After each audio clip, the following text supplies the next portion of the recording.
on assignment in the Congo. I am Mr. X, and who's with me? I'm Darfox8. I am MeDotJS. I am Totoro. And this is IRL Troll. So who sent Dakazu to the Congo? That would be me. Yeah. Why?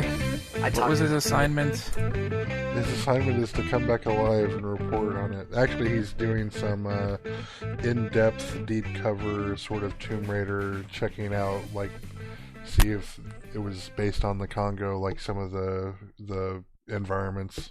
I thought he was looking for a laser or a diamond to power his laser, and then he was going to have to fight a bunch of, like, white gorillas. I was going to say, I thought he was teaching gorillas sign language or something. I'm pretty sure, though, he's more a Nathan Drake than a Lara Croft, though. I think Uncharted's a fair video game analogy. I don't know. Have you seen his rack? Ooh, you're right. You're right. He does have a magnificent bosom. He looks great in short shorts. Okay, so... Oh, man. What were you saying, Darfax? Well, I think we should have introduced MeDot better, because this is like the first podcast he's been on. The first alltalk. Yes, he is a newbie to the forums, and he's already on the podcast. Oh, man. Yeah, well, he's been on the Momo server for quite a bit. For like a few weeks, so we already know him relatively well. Yeah, a whole week introduction. Yep. Next thing you know, at the rate he's going, he'll be on the Geekbox proper and taking over Ryan's spot. Hello, and welcome to the Geekbox. Is that your impression? Yeah, sure. That's a pretty good Ryan Scott impression. Wait, or was that Higgins? Or after Higgins takes over? Oh, man. Higgins does have plans for world domination. We're not supposed to doubt that. So this week we are talking about most anticipated stuff, like movies and games and whatnot for the year, for 2013. This is just going on, but this is just going on what is announced now. All this stuff could be delayed. And I guess we're gonna do it more like a roundtable style, where we'll each list one thing instead of doing like a top three. So we'll just list one thing and then we'll just keep going around in a circle. And we'll do it in order, alphabetical order, I guess. And we'll start with games, I believe. So since we're going alphabetically, Darfox, you get to go first. Oh, well, the closest thing that's coming out that I'm looking forward to is Metal Gear Solid Rising. Shocking. That's coming out at the end of February. I'm slightly conflicted about that game because it's a Metal Gear branded game, but it's strange. It's not a typical Metal Gear game, so I may not love it when it comes out, but I'm definitely going to try it out. Well, it's not a Kojima game. It's Platinum. Yeah. Wait, I didn't know that. Do go on. It's a character action game. It's a character action game from Platinum. You know, the guys that made Bayonetta. Huh. Starring Raiden from Metal Gear Solid 2 and 4. I knew that part, but I didn't realize it was Kojima wasn't behind it. Somehow that detail missed me every time I've looked up the game. So this game has kind of a sort of history that I'll get through quickly. It started off as a project specifically for his younger staff, because Kojima's constantly trying to pass the mantle on to his younger staff so that he doesn't have to make the games himself. But they're completely incompetent. Yes, the way he makes it sound like, because he always says, oh, with Metal Gear Solid 3, I tried to lead it to my younger staff, but they got in trouble, so I had to help him. With Metal Gear Solid 4, I tried to lead it to my younger staff, but they got in trouble, so I had to help him. So he's constantly, like, almost like downplaying his staff, so, like, saying, like, they can't handle anything by himself. And it happened once again with Rising, where they were making Metal Gear Solid Rising, and it wasn't progressing very well for, like, one whole year, and he was about to kill it. And then the guy in charge of Rising, like, basically begged Kojima not to kill it, because he thought that what they had was a pretty good core. They just didn't know how to, like, build it out. So Kojima said, fine, we could keep working on it, but it's going to be a collabo with Platinum Games. So he went to Platinum Games and asked if they wanted to, like, co-develop it. So basically, Platinum Games is taking care of all the gameplay, and Kojima Productions is taking care of all the cutscenes and all the story. It looks like it actually has some really interesting gameplay. The quick excerpts of boss fights, the characters themselves, they're debatable, but the actual combat looked interesting. Yeah. And slice up some fools. Right, yeah, that's the hook. You got, like, this bullet time slow-mo, like, cutting, if you cut things diagonally, and the bosses do seem to be built around that, where they grab you with some sort of tentacle, and you gotta slow down, cut the tentacle in half or something. Starfax, you've played the demo, right? Yes. So is it like Metal Gear Solid or Metal Gear Fruit Ninja Edition? It kind of is. In fact, I have a friend whose who heard of Rising, because this friend of mine doesn't follow games that much. Um, what he hears from me, right? But he came to me and says, "Oh, did you hear about Metal Gear Rising?" Like, "Oh yeah, like so you heard about that?" "Yeah, I heard that Kojima got in trouble, so he had to get the people who made Fruit Ninja to make the game." I was like, What? "What? What do you really?" That you heard? And I told him because I didn't. Yeah, I said like, I don't think it's the Fruit Ninja guy. I'm pretty sure it's Platinum guys, the guys who made the game Cabanero. Like, oh, I heard of Fruit Ninja. I don't know.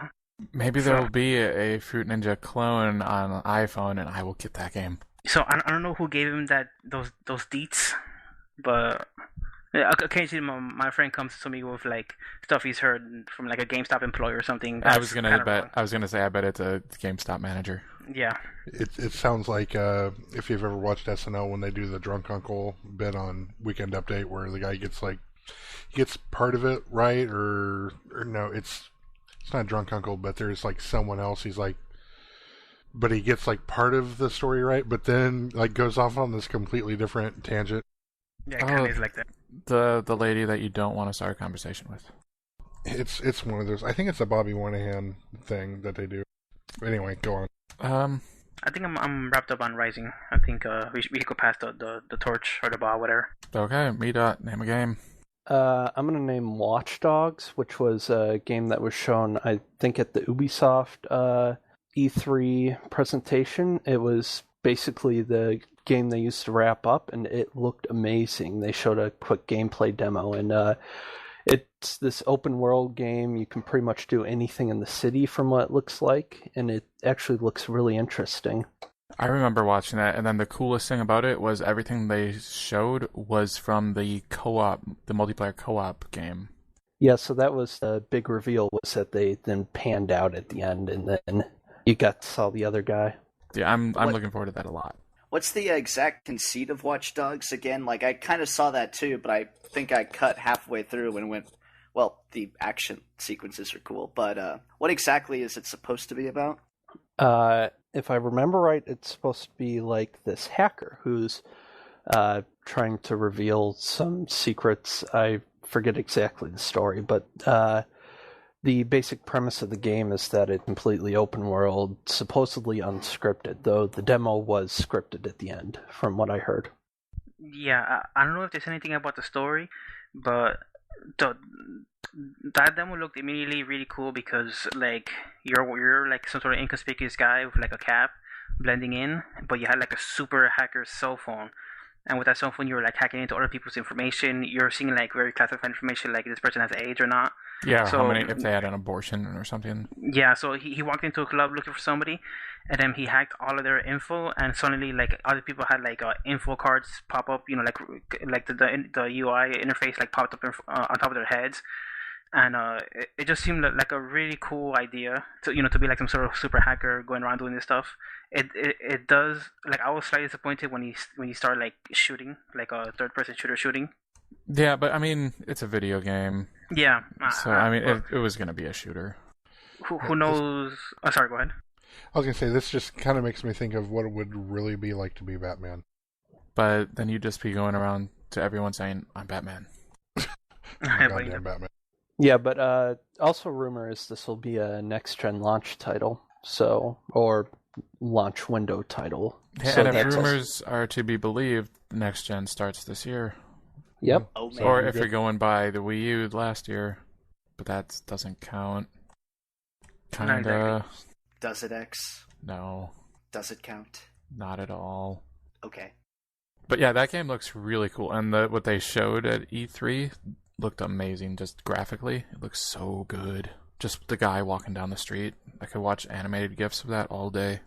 Also, the way the weather changed just throughout the demo, from this sunny, windy day to suddenly a thunderstorm showing up during the battle scene, it just looked extremely interesting. And at one point in the game, didn't he like hack the traffic lights and then make a big car accident? Yeah. Yeah, I think so. Yeah, That was cool. supposedly you'll have a lot of tools that are exactly like that, so you'll be able to like stop a train or something like that. I wonder though if this will be like Assassin's Creed, where the first game is going to be like a tech demo proof of concept, and then the second game is the one that gets it right. Hopefully not. Time will tell. Well, yeah. I guess time to pass the torch. Okay, my turn. It's a little game. You may have heard of it. It's called The Last of Us. Yeah. Oh, yeah.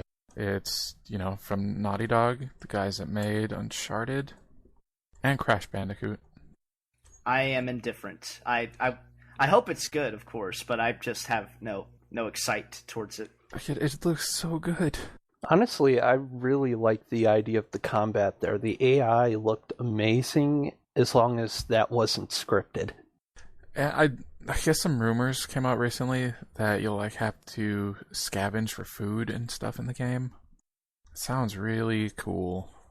I'm interested to see the multiplayer in it too. I also want to mention that there's also been I don't know if it was a leak or an intentional leak, but I think the pre-order bonuses that they released mentioned something about multiplayer, and they're like, what? Wait, it's multiplayer? Yeah, it gets you items or level or double XP or something for the multiplayer. Yeah. Oh man, I have to rectify my PS3 situation before this comes out. Yes, you do. May I my say PS3 for yellow lighted on me. May I say for a second, fuck pre-order bonuses? Well, I'm okay with pre-order bonuses. I just hate store-exclusive pre-order bonuses. Because you cannot possibly get everything for the game unless you pre-order it at a million different stores. But it feels like they're trying to punish you for not buying the game before, they have an exact, before the game's even out. That's a little weird to me. Well, I mean, it's an incentive. And if it's just one incentive across everything, I'm kind of with X. I'm okay with that, but not the, if you pre-order from Amazon, you get, a dildo hat. If you pre-order from GameStop, you get a monkey chow gun. I don't know. Saints Row the Fourth. That double XP thing if you pre-order. So if you're gonna progress twice as fast as everyone as long as you buy the game when we want you to. I just made that up. Oh, okay. But that is a plausible. Yeah, but it's also for double XP for 24 hours or something like that. Yeah. It's not infinite. That's less egregious, but still. I'm okay with pre-order bonuses that are physical items, like a hat or a poster or something. I'm cool with that too, but in-game stuff seems like why can't everyone have that? But well, just someone who doesn't break. I got a pre-order bonus for some 360 game. It was around the launch time, and it was just a faceplate for the 360, and I thought that was okay. I said I'm okay with that, but I was not cool with as much as I love Fallout New Vegas, I didn't care for that unless you got the super premium deluxe packs and whatnot that cost $100. It was just oh, you got this weapon set or this weapon set, and then the DLC that came out later for $3 or $4 where you got all the pre-order stuff that you should have had in the first place. It's dumb. Also, another thing about pre-orders, you're trying to be careful that the store doesn't fucking rip you off. This happened a long time ago, but I pre-ordered Metal Gear Solid 3 Subsistence a long time ago when it came out, and I didn't get the pre-order incentive, even though I asked the guy in the corner, he said, oh, you're definitely going to get it. You just get it when you pick up the game. He was fucking lying. He stole it from you. I picked up the game. He put it in his pocket. When I picked up the game, oh, where's the pre-order DVD thing? I pre-ordered it, and then he said, oh no, you get that when you pre-order the game, not when you pick up the game. I'm like, fuck you! What was the thing that came with Metal Gear Solid 4 when you pre-ordered? It was some DVD? No, it was... Wait, yes, I believe it was a DVD, but more importantly, it was a beta for the MGO. But it was also a DVD that had the complete story of everything. No, that DVD actually sucks. The DVD that came with Subsistence was actually very good. But we have to talk about it now. It was a pack of Vincent and Hedges. So how about Last of Us? Looking forward to it. I bet it will be cool because I like Uncharted. Honestly, one of the more interesting games coming out for the PS3 in the near future. The quality for it is just you just look at it, it's gonna be super super pretty. So it's a high quality game. Who knows if it it's gonna blow us away at the end of the day. Yeah, if the next gen rumors are true that the PS4 and next Xbox come out this year, it's kind of surprising that they wouldn't have held Last of Us to be a launch game for that. It's already done for the most part, right? It's coming out mid-year, right? Yeah, but they could put some better textures in or something. Well, maybe they were already far enough along in the development process that it really didn't make much sense to wait. Or maybe they'll double dip and there'll be a PS4 version. Or maybe like the Uncharted 3 team, because the people who make Last of Us didn't work on the Uncharted 3. Maybe they're working for, and that's gonna be for PS4. Could be. Also, we're tuned in, so it makes sense for us to say like, oh, I'd rather have that on PS4 because we might buy a PS4 somewhere around launch. I'll buy it around lunch. But like for an average consumer, if they're looking forward to The Last of Us, they're that's a cool game. I'll buy that. And then later, when they come back and say, okay, where's The Last of Us? They go, nope, they delayed it for the PS4. They're gonna be pissed because that's like almost like a backhanded tactic to like make you buy the brand new thing to buy that game. You kind of understand what I'm trying to say? Yeah. I think we can move on to Totoro now. Okay, so speaking of Uncharted, I had an opportunity to play the demo of this game at PAX last year, and it's Tomb Raider. That game looks pretty cool. It felt really good. Felt just like, Uncharted. So, they definitely took those kind of cues from Naughty Dog when they were making it, and it looks good, it feels good. I mean, it's going to be a good game, I think. How do you feel about possibly what they'll be doing with the Lara Croft character for it? You mean as making her younger, or making her younger and way less, like a more realistic icon. Looking character, and actually making her young and vulnerable, like a lot of people are at that age? Well, not necessarily that. It's more like going from having, no character kind of in the Tomb Raider games to kind of the young vulnerable, but almost weak. Not so much vulnerable, but she just straight up seems weak, which kind of rubs me oddly. I mean, I kind of feel like that makes it more. I think that can make it more engaging because it will make it more real, more realistic. So kind of like with Metroid Other M, what they did with Samus. Not so much, because from what I understand, with with Tomb Raider, they're trying to make an arc with Lara. They sort of introduce her as completely vulnerable, possibly weak, but then she toughens up and she becomes a little bit more of the superhero she is in the other games by the end of the game. With Other M, I haven't played that game before. I understand they totally make her just a hollow shell of boobs and maternity or something. That's also, what I was going kind for of there. A reboot prequel thing, and Other M was actually a sequel that took place quite late in the timeline, didn't it?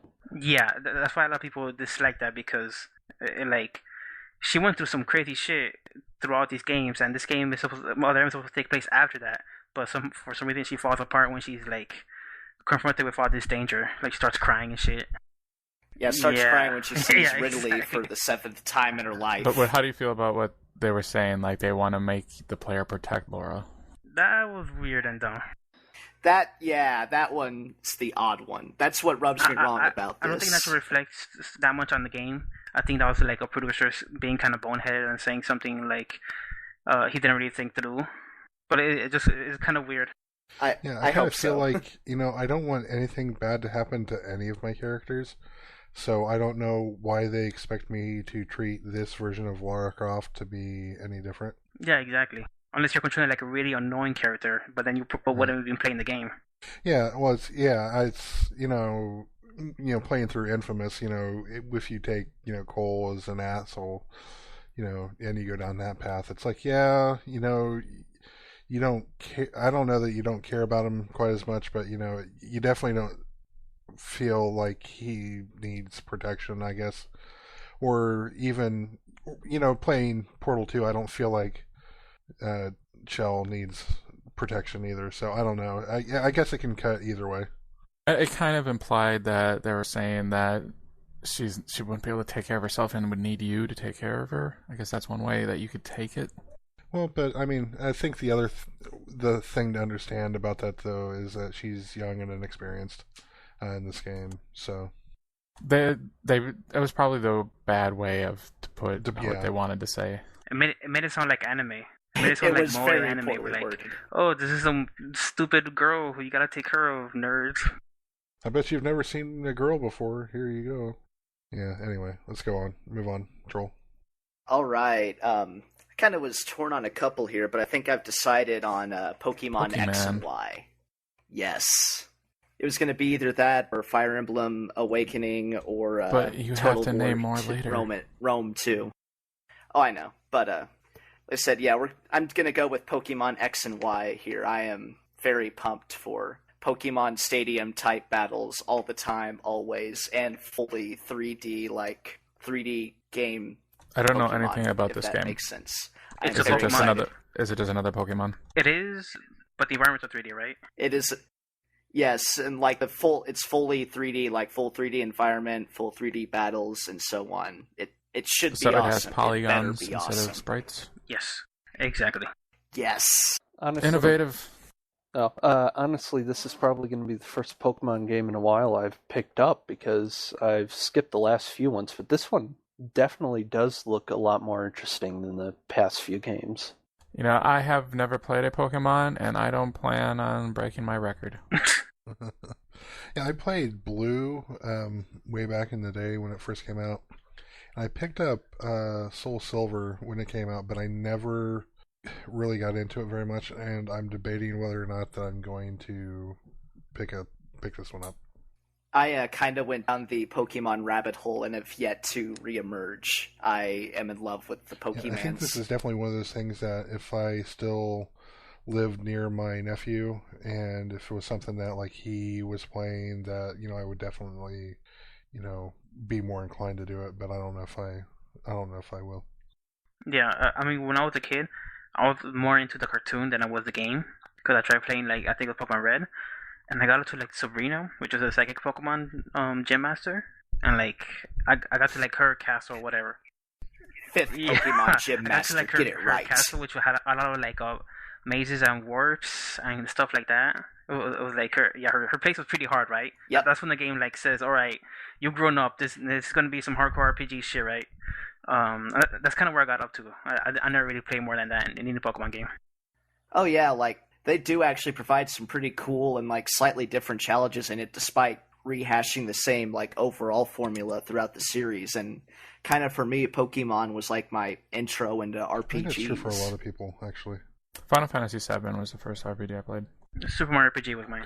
Well, I guess technically Final Fantasy II was, but I was like 10 years old or something, and I didn't like it. And I got the game with my Super Nintendo, and then I didn't like it, so I sold it.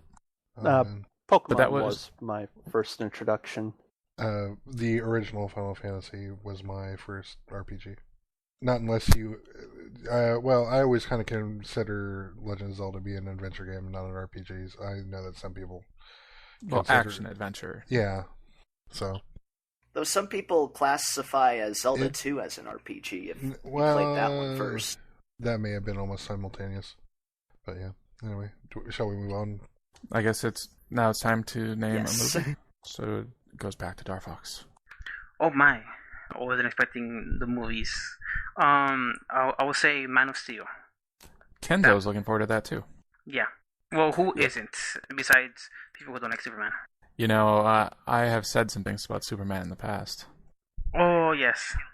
I think it'll be good. I think the movie could be decent because it's Zack Snyder and he made the Dawn of the Dead remake.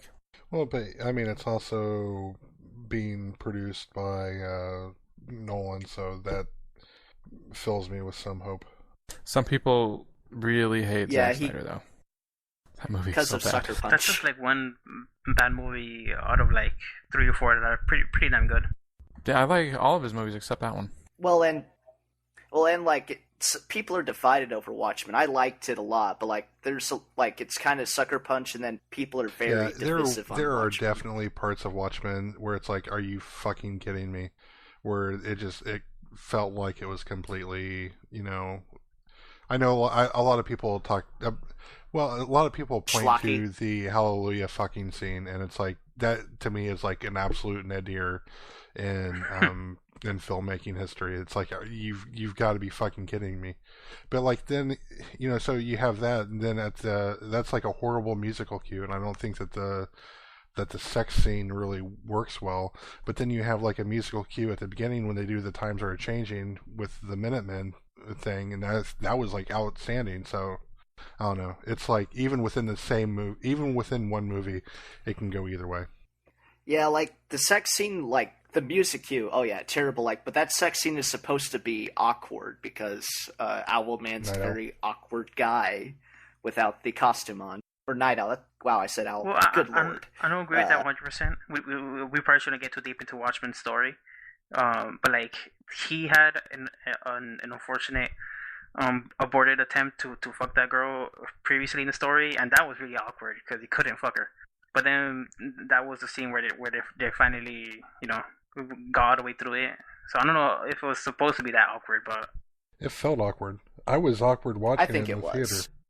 Yeah, the scene in the movie is definitely awkward, and the Watchmen movie is kind of hit or miss. I don't hate it, but I don't think it was the best way they could have adapted the comic. But what about 300? Some people hate that movie. I think that movie is really, really cool, especially the first time you watch it. I understand, like, if you rewatch it, you might think it's a little bit too simple or something like that. But it's a cool movie for what it is, I think. Yeah, but yeah, It made Gerard Butler. I think that Man of Steel could be pretty good. They haven't really shown much of the action or anything in the trailers, so I'm not really sure what to expect from that. They showed him getting hit against the wall, and they showed him flying up. Those are really the two most important things. Can they get those two right? And it looks like they are. No, the most important thing is punching. He has to be able to punch something or throw it into the sun. Touche. But like, I mean, that was the problem with Superman Returns, because that movie is just kind of boring. Superman doesn't really do much in that movie. He gets shot in the eye, and that was pretty cool. Yeah. But like in that trailer, they don't show Superman doing that much action, but they do show like action shots in general, people running, and stuff like that. So I'm pretty sure this movie's gonna be at least a little bit more action packed, a little bit more balanced than like Superman Returns. Zod is supposed to be in it, right? Yeah. Who is playing Zod? Yeah, that's right. Michael Shannon. I don't know how I feel about that. I mean, I think he's a good actor, but I don't know that I don't know. He's perfect, to be honest. He is a fantastic player of villainous type people. Like, he was great in Premium Rush, and he's in that movie Iceman coming up. Yeah, Premium Rush is yes, it is. But why do they keep going to why do they keep going to Zod, not Brainiac? Isn't Brainiac like one of his main villains? Yeah. I don't know. I guess because Zod is more recognizable. You know. Yeah. Aren't they, Superman saving Brainiac for the Justice League movie, or am I wrong? That'd be cool. I was assuming Justice League movie was going to deal with Darkseid. Wait, what's his name? Darkseid? Yeah, Darkseid. Yeah, I got confused right now. Yeah, Darkseid. Right. Just spelled funky. Is he Darksider? Wait, okay, whatever, Darkseid. But yeah, I guess they could use him for the movie. That is going to be so. I'm sorry to interrupt. That is going to be so freaking weird for if that happens that way, because spoiler alert for like comic book movies in general here. If they come out with if they do a Justice League movie with Darkseid and they do the Avengers 2 with Thanos within a couple of years of each other, that is just going to be so fucking weird. Or the same year, because they're not making many other DC movies after Superman. I think they're just going to do Justice League after Superman, or am I wrong? I think that's right. So it might be the very same year, so they have the very same villain in these two superhero team-up movies. Yeah, it'd be weird because Thanos is kind of they did that in response to Darkseid, but more than likely Justice League will come out after. Yeah, so public perception will be the opposite of what it actually is. Wasn't there another villain though that the Justice League had to fight, where it was like some sort of parasite that would control people? That was in a Batman Beyond story arc with a future Justice League, but there is also Vandal Savage. Vandal Savage, some old ass guy. Okay, I think we should move on to MeDot. All right. Movie. My movie pick is Pacific Rim. Actually, it's the trailer came out for it recently, and it looks like a very interesting movie. A very interesting Hollywood's take on the giant mecha genre. We've talked about that on the podcast before, and I believe Totoro is the only one that doesn't think that movie looks awesome. Well, I don't know what it is. the giant robot thing. I know I caught some flack on the forums for saying that I wasn't really into it quite as much, but I think I would. I think I would rather sit down and watch Robot Jox again. But at the same time, Guillermo del Toro, I will watch him direct anything. I think that this will probably be the closest we can get to a live action Evangelion. Which is probably a good thing, so since I'm Evangelion excited. is terrible. Not talking about Evangelion. You but shut also your Gundam poor mouth. is another Nerd example. fight. This also reminds me a lot of Get a Robo. What was the one that you were saying it was like, Star Fox? The rocket punch in it? It was more like something than something, you said? Oh, no, there's this anime called Big O where they have a piston punch, which isn't the exact same thing that happens in that trailer, but people wanted a rocket punch, meaning It's a rocket-powered punch. Yeah, Yeah, I can see the Big O analogy, specifically the mechs. I kind of with Evangelion because it's like creatures that kind of come to humanity to destroy it. Though instead of from the sky, it's from underneath the earth. Yeah, it kind of is the same basic plot Evangelion where there's monsters, so we create mechs to fight the monsters, right? Only it's not gonna. Hopefully, it doesn't get super dumb and then have penguins and a bunch of other stupid stuff, and then a character that wants to kill themselves. Hey man, what you got against Pimpin? Everything. Don't talk Name shit it. about Pimpin. Should we move on, or do you guys have more to say about Pacific Rim? It'll be awesome. Okay. Okay. A movie I'm looking forward to, The World's End. Man, I was gonna bring that one up if none of you Of course, guys I'm going did. to. Is that the comedy one with everybody? It's the one from director Edgar Wright and starring Simon Pegg and Nick Frost. I thought it was the other one with Emma Stone and Martin Freeman. He is in all of the movies, all three. Yep. He plays the Bizarro, Shaun in Shaun of the Dead. He plays one of the police officers that he's the one that's Nicholas like no Angel. funny. Yeah. He's also Ohura. That's funny. I didn't realize that. Yeah, this is gonna be great. There's no trailer or anything for it yet, but I just know it's gonna be great. It has to be. Oh no, this is gonna be this year's Prometheus. Hey, you brought up Prometheus. You can't do that. Quickly, lower expectations. Lower expectations. But Edgar Wright has never made a bad movie. But This He is made Scott Pilgrim, objectively right? true. Yep. Some people don't like that movie. I think it's I love that really good. movie. That movie is so good. Some people are The wrong. movie is the best movie. So this movie is about the end of the world, right? I don't know. Maybe. From the I kind of read the description IMDb, which caught my eye. These guys reunite after for their 20th get together as buddies, to have an epic pub crawl and recreate that first pub crawl they went to that somehow coincides with the end of the world. And they get together to recreate that pub crawl, but over the course of the night, they begin to realize that the real struggle is not just theirs, but humankind's. Now, is that metaphorical, or is that the world blowing up? who knows? Maybe this is a crossover movie with Pacific Rim.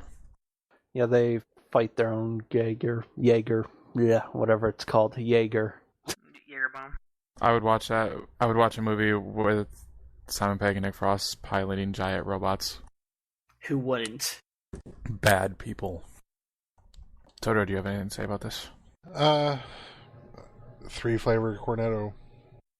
Yes, it is the third part of that trilogy. I'm looking forward to it. That's my number one as well. Yeah, I'm most looking forward to that. I mean, Shaun of the Dead and Hot Fuzz are two of my all-time favorite movies. Yep. I think we can go on. Totoro, name something. Okay. The movie that I'll talk about is Elysium.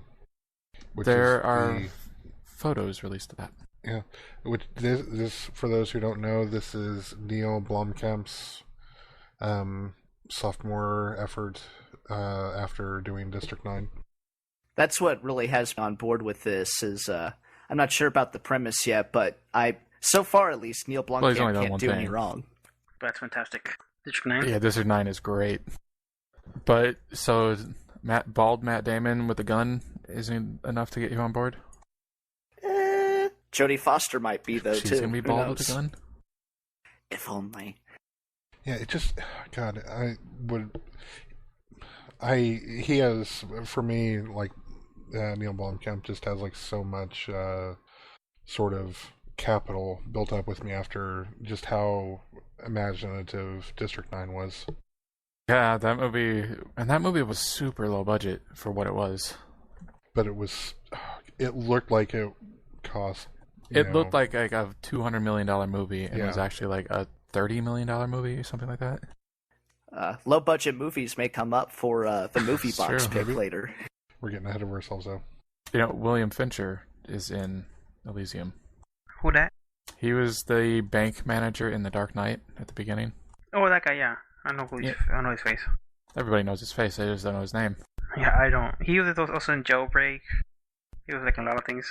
Yeah, he's kind of a hey, it's that guy. Yeah. He's in a ton of stuff. I saw a trailer for a movie recently with him that looked kind of cool, and he plays like some super weird guy, which is not unlike him. He always plays weird guys. Yeah. So yeah, Elysium. William Fincher. Not to be William Fincher, not to be confused with David Fincher. Yeah, he's the director. Yeah, Yeah. the director guy. Yeah, so not the same. Not the same. Also, Stargate SG-1 fans, Michael Shanks is in Elysium. Yes. Michael He, Shanks. yeah, he is Dr. Daniel Jackson from Oh. Stargate SG-1 Oh, the actor's name is Michael Shanks. I thought that was the character's Yes. name because of Shanks. So like, that's a stupid name. What a stupid name. What is the real name? Sorry, guy. No, he's he got his name from when he was in prison, and he's kept stabbing people. That's what I was thinking. Like, oh, this guy must have knives in the TV show or something. He's also in a few episodes of Burn Notice. He was a big season 1 plot twist, wasn't he? Or was that season 2? Season 1 or 2, yeah. Also, Sharto Copley? Yeah, Vickers van der Merwe from the District 9, and also A-Team. Murdoch. Yeah, Murdoch from A-Team. This movie's gonna be great. There's been like 2 photos released for Oh, it, yeah. no trailer. It's gonna be great. We have perfect reason to Yeah. be highly anticipating it. Yeah, let's go ahead and move on. True. Trollsif. If I may change this slightly, can I recommend a month in movies? Because I've noticed that May will have Iron Man 3, Star Trek 2, The Great Gatsby, and like that Pick one. animated movie Pretty Epic sure. coming out. Pick one, because I'm pretty sure the week other by ones week are by gonna week. get brought up. Okay, fine. I'll go with actually I'll go with one that's a none of the above then. 42, the Jackie damn it, Robinson that was going to be one of mine. biopic.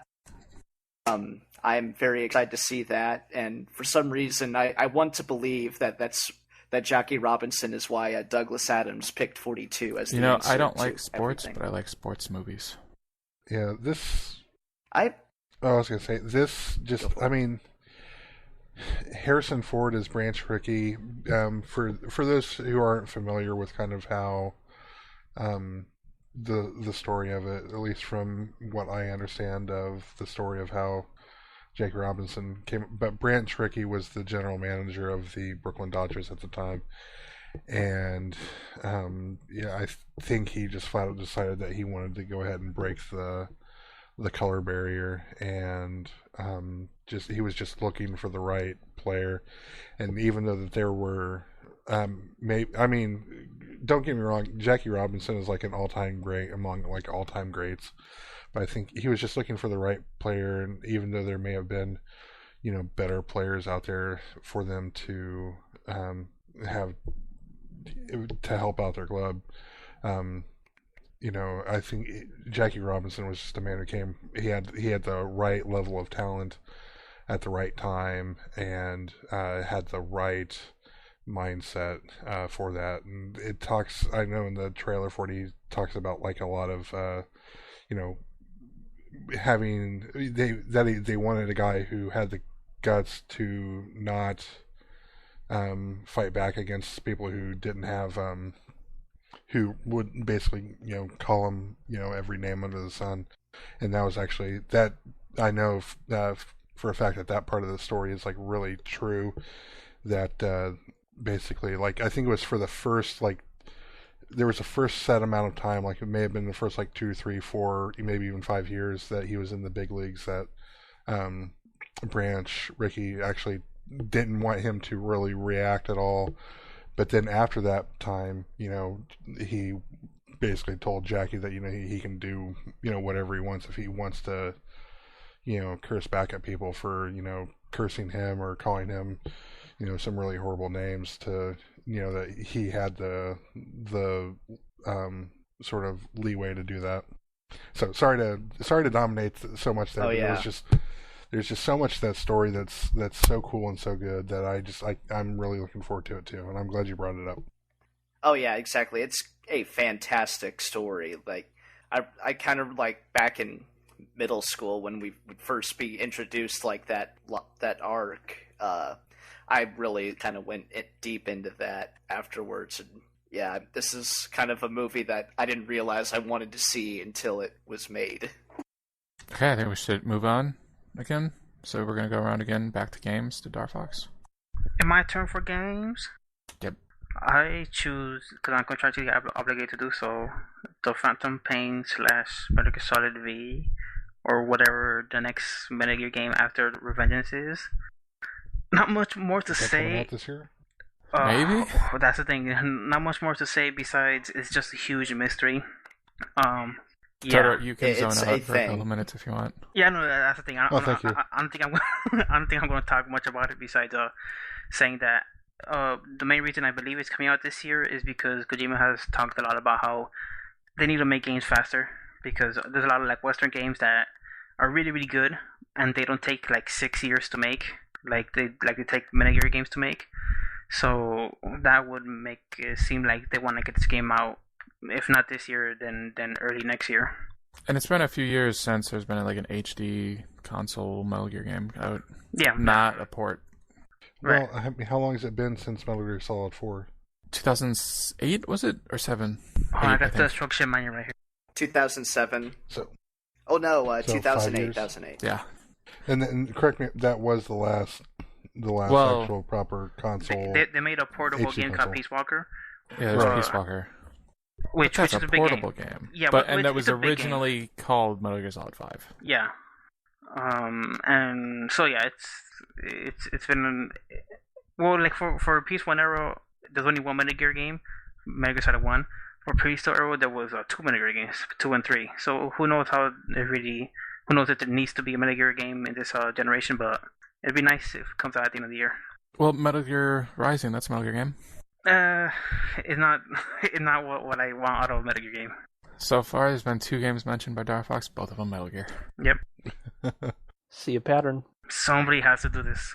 I am how do you know shocked. I wasn't going Somebody to? has to lift this heavy burden of Metal Gear. I am also looking forward to it. I really like Metal Gear Solid 4 a lot.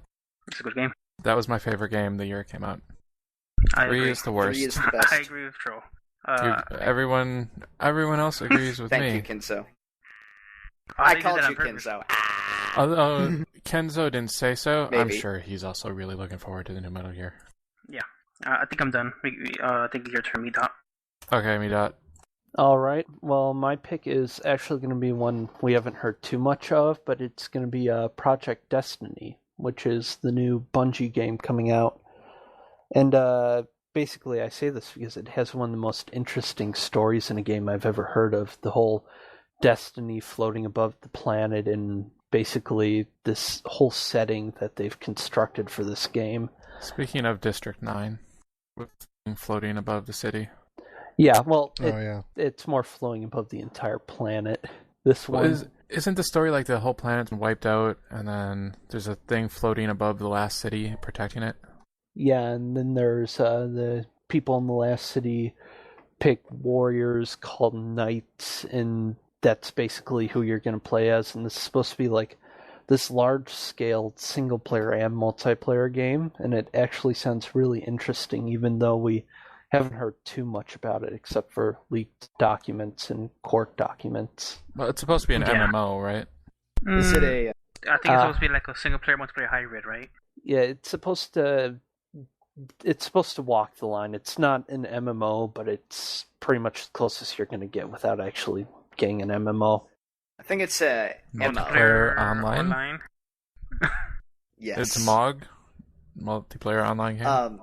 Is it? Yeah. Is it a shooter? Oh, okay. I lost interest. I know for a fact there's at least one shooter you like, Troll.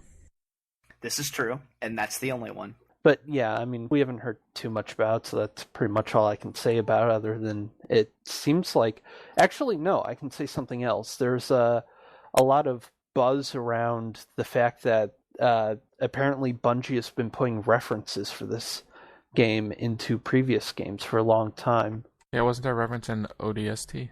Yeah, there was a poster on some of the walls. It was Welcome to Destiny, and it was a picture of Earth with a little white sphere above it. Well, there's also Destiny Waits, I believe, which is a pretty good phrase to hint at something. If you want to go back to the 90s, there's also Destiny's Child. They're making a new album. Wait, isn't Left Eye so dead? No, that's TLC. Oh, okay. Sorry. But yes, you're right. Yeah, no, actually you're wrong. She's not dead anymore. I'm sorry. This is insensitive towards Left Eye. But yeah, that's pretty much all anyone can really say about the game at this point. Because, well, we really don't know too much about it. Yeah, there's been no real information released at all. There's just been like concept art. I'll name a game that I know nobody else will name. That is Dead Space 3. You were right. Right. I didn't plan on naming it. I didn't plan on naming it simply because I haven't had the opportunity to play Dead Space 1 and 2. But I think those are games I would like. I really like the first two. I'm a little worried about Dead Space 3, though. I tried to pick up and play the first one a little bit, but I don't know. I don't think I really gave it a fair enough shake. I only played about an hour or two of it. It is the type of game you have to be in the right mood to play. Oh, It's a that horror mood game. has not struck me. Yeah, And it's a cool horror game. It's like, I almost want to say a better version of Resident Evil 4, only it's not better than Resident Evil 4. It's just, Okay. it's like they took some of the concepts from it and improved upon it, like the controls and stuff. But then there's also like the section in the first game where you have to shoot down asteroids, and it's just awful. But that's only like 2 10-minute sections or something. But what has me worried about 3 is that you're not just fighting monsters, you're also fighting dudes, and there's cover. Also, go on. So it's trying to be like every third-person Kinda. game at this point. But apparently you'll be able to like combine weapons and stuff in it, which sounds kind of cool. If I remember right, I heard something about that actually being like a separate campaign if you're too worried. Like a co-op campaign. Separate. The co-op campaign isn't exactly separate. It's just the cutscenes and everything in the game changes if a second player jumps in with you. Ah, okay, so I heard it wrong, and You now don't- we can be worried again. You won't have a dumb AI companion with you like in Resident Evil 5. Exactly. That's to alleviate the people who dislike Resident Evil 5, specifically because they had like a dead weight being dragged along the whole game. Getting in front of lasers and stuff. But yeah, that game comes out soon too, February 5th. And I am going to get it. I'll report back when I play it with either praise or hatred. Totoro? Okay, I've got a handful here, and I'm trying to pick which one I want to bring up next. I'm going to go ahead and say, go with South Park, The Stick of Truth. That is a cool game. And you don't have Oh, to worry about THQ going under because Viacom, I think, is the one that actually financed that game. Right, yeah, well, it makes sense. They own the rights to it, probably. Yeah, and then they went to Obsidian, which is also not THQ, so that game is definitely 100% coming out. Oh yeah, and again, Obsidian's helping. Obsidian's making it, and has Trey Parker and Matt Stone writing it. So But it's it's going to like be it's a lot of awesome. fun. It's Obsidian, so there's a good chance of it being super buggy. Yeah. Sorry, go ahead. That's okay. MeDotJS. Oh, okay. I was just gonna say it was. It definitely does look like just a really, well, it looks like a really good episode of South Park, which is kind of neat for a video game to look exactly like an episode of South Park. Yeah, it looks exactly like it. And I guess it's just a traditional like Japanese style RPG. with like parties, and then you select your attack, and then they attack. I think. Is that right? Yeah, I think so. But surely Obsidian won't make that combat glitch out. If anyone could do it, it would be them. It's done. This is true.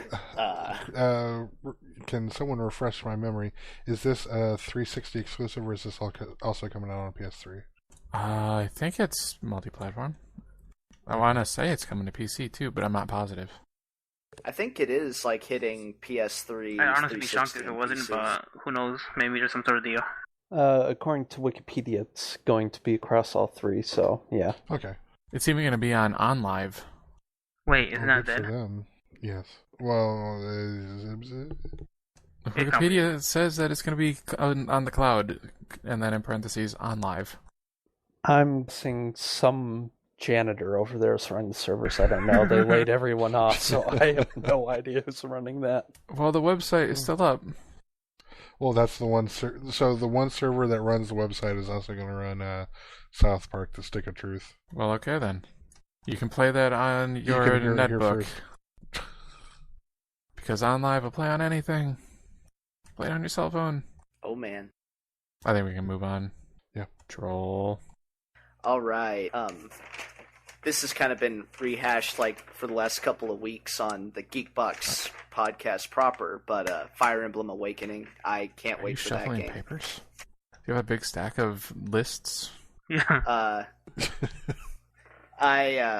I kind of had to pull my list out because I had a brain fart in mid-sentence and was stopping myself before I had I just a imagine you awkward sitting in front pause of a in my desk talk. with just like stacks of paper and you're shuffling through them, panicking, looking for the right one. What's funny... Sorry, go ahead. I was going to say, I was actually imagining him sitting there, in front of a microphone getting ready to say something like, and the latest news from, whatever. I've also am currently dispatched from Singapore, and it's a little hectic here. I apologize. Well, don't get caned. Topical. Yeah. Yeah. I didn't even mean to do that. Way to date this podcast about things we're looking forward to in 2013. Yeah, with that thing that was in a Weird Al song in like 1993. Yeah, well, I can't help it. I'm old, I guess. So, Fire Emblem Awakening. I think it'll be awesome. I love You Fire like Emblem. waking up I in the love, morning? waking up. Exactly. I was going to say I love waking up. Therefore, Fire Emblem Awakening How do you sounds feel like my about the cup of baby tea. mode where it does not permanently kill your characters?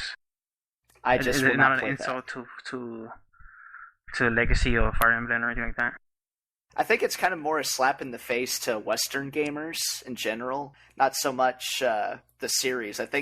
I wonder if they actually have baby mode in think the they Japanese do. version. Well, if don't- they don't, then I'll know what it is. I heard on the Okay. Geekbox, I believe it was Ryan Scott saying that when he plays those games, if he dies, he'll just reset the console so that he gets to start over. Well, that's also the Adam Fitch school of playing video games. So basically, this is the same thing as that, only you don't have to reset it. No. Because if you reset, you gotta start the whole battle over again. And these are like strategy RPG battles that they could last like 20 minutes. This, someone could die, and then you could keep on playing the battle and beat the battle. But after the battle, you have it magically back in your party. Yeah. Instead of... Yeah, that's what it is you don't lose your party members. And there's probably another one they might do where they actually kind of did this like in like the easy and normal difficulty of Radiant Dawn where it saves after every turn. But what the baby mode is reviving characters. You know, people that would reset their consoles or whatever to stop them from losing a character, that's kind of exploiting the game and kind of cheating in a way. Kind of. See, I just play very, very, very conservatively and don't lose people. Or if I do, it's like one of the characters who's not supposed to die, so I end up losing anyway. I was wondering if you were pointing that comment at me because I went back and played like the final battle of Mass Effect 2 like for 3 hours last weekend. I didn't even know you did that. Yeah, I was trying to get all of my people to survive. What? Sorry, what? I was gonna say I just accepted I lost like Grunt, Morden, Tally, and I think someone else. I just You did it the had right to go. way. No. What I was saying is that there's a certain joy to like letting the chips fall as they may. It's like, okay, this is just my playthrough, this is how it is. But at the same time, That's like your story. yes, but at the same time, if I'm playing Mass Effect 2 and I go into Mass Effect 3 without certain characters being alive, I feel like I'm cheated out of certain content that's going to be on the disc and I won't be able to access because in my playthrough they're dead. I could tell you some things about Mass Effect 3, but I know there's people in here that haven't played it, so I can't. They use your DNA to clone everybody. As soon as we finish up recording tonight, I am opening up Mass Effect 3 and putting it in the 360. Way to go. PS3. I won't be playing Mass Effect 3 Origin? because fuck EA, but I'll spoil it for you later then. okay. Fire Emblem. So we want to do movies? Yeah. We should go through one more time, I think, because to make it an even 3 each. Alrighty. Yeah. Okay, so Dark Fox movie. I'm looking over my thing. I think I've seen all the big ones. Oh, actually, no. I want to hear you rifling through papers, goddammit. Hold on. I don't know what that sounded like. Alright. Hopefully it sounded like papers. I'm going to choose Star Trek 2 or Star Trek Into Darkness. That's another one on Kenzo's list. Yep. There's a lot of things you could say about the J.J. Abrams Star Trek movies, but All of them great. The best thing you could say about them is that they're really. The first one was a really great movie. It was a lot of fun. It was everything. The special effects were great. The cast was like super cool. Like the dialogue was funny. The action was cool. So I hope part 2 is also really really cool. I hope it's cool enough for me to ignore all the bastardization that it does to like the Star Trek brand. Right. Yeah, I think Robot Goggle, I believe, was on the Mumble server yesterday saying that he had watched the 2009 Star Trek for the first time yesterday. Oh, wow. And he said he was talking about how he liked how it was what they did with the story, how they made it a sequel and a reboot at the same time. Yeah, definitely. It is cool. It is. It does open up a lot of opportunities, and they are exceptionally faithful to the canon by making it a new universe, kind of. There is a lot of small details that I could go in and be like the most annoying. Give us one example. Ever. One example.